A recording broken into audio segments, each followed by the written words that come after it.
Hello, online pipe community. Ethan, Parsimonious Piper here. Today I'm going to show you a few tobacco-related gewgaws that I have collected over the last year or so.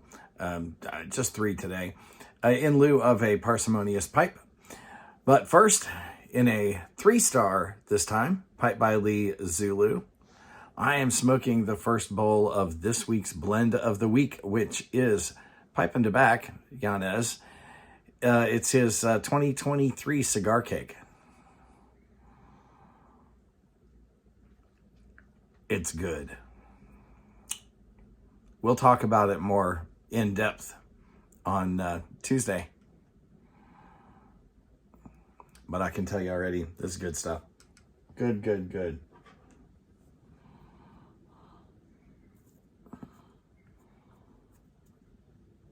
He included the recipes for these plugs. Unfortunately, one of the components in this is Cuban cigar leaf, so I won't be able to reproduce this one here in the US.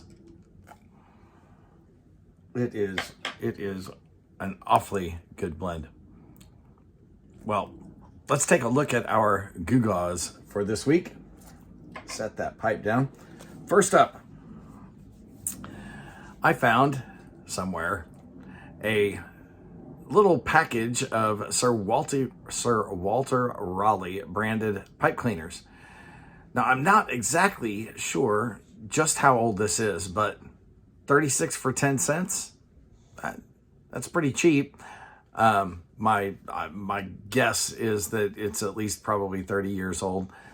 Interestingly, on the back, we have a little bit of information.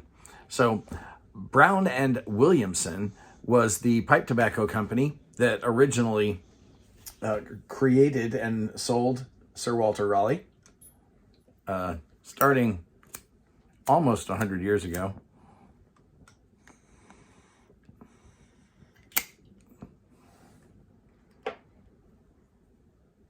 Just down the road in Winston-Salem, North Carolina. Now, they moved their headquarters to Louisville, Kentucky. And that's the address that is on this cleaner carton to get an instruction booklet on how to take care of your pipe.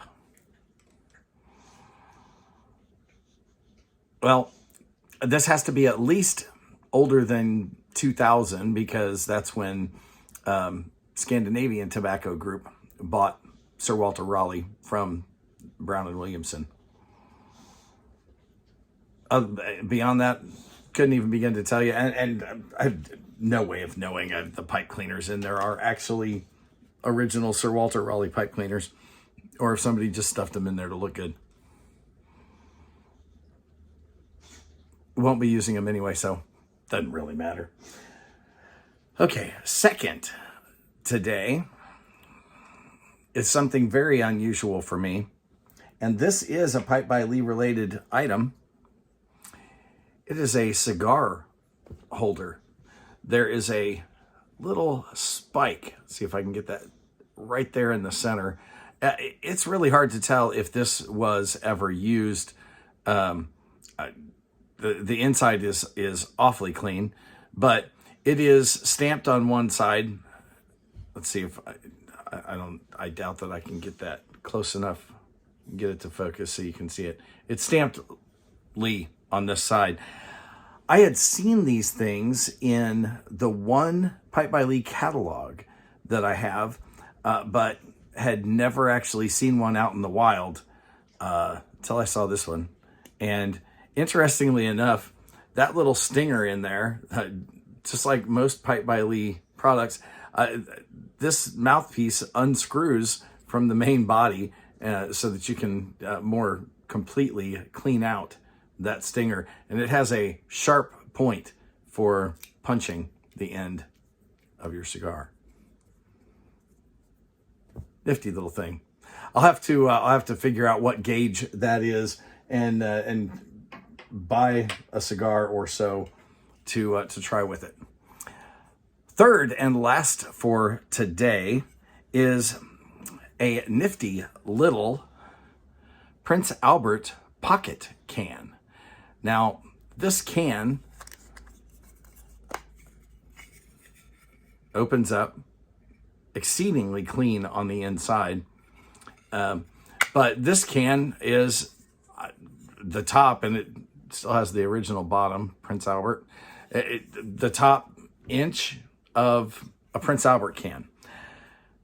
Now, the collector that I bought this from said that that while there were people who cut these cans and created pocket tins out of them, that they were also sold that way directly. Now, I have absolutely no way of verifying that for myself. So if one of you old timers, experienced pipe smokers, can recall ever seeing those in pipe stores,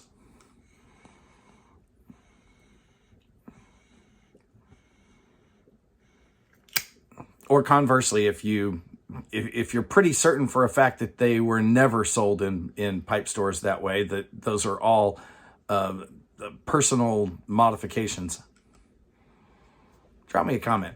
I would like to at least gather some of the community knowledge regarding these little things. So there you have it. My 3 little Gewgaws.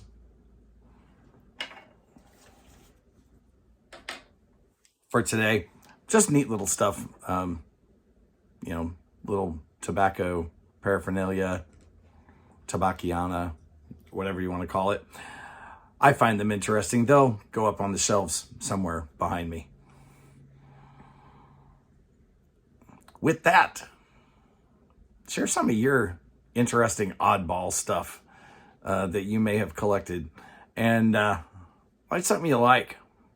I gotta tell you how I like this cigar cake, Yanez. Man, this is good stuff. Enjoy your afternoon.